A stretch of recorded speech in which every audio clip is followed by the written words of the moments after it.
مهمونای عزیز، اونایی که سیگاریان فندکاشون رو روشن کنن بیارن بالا. اینستاگرام آفت زندگی هاست، زندگیمون همش تو استوری هاست.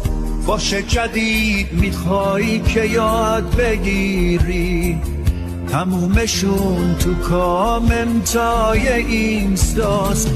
حتی یه املت میپزن پست میذارن همونم، فقط ننه بزرگ من تو اینستا نیست گمونم.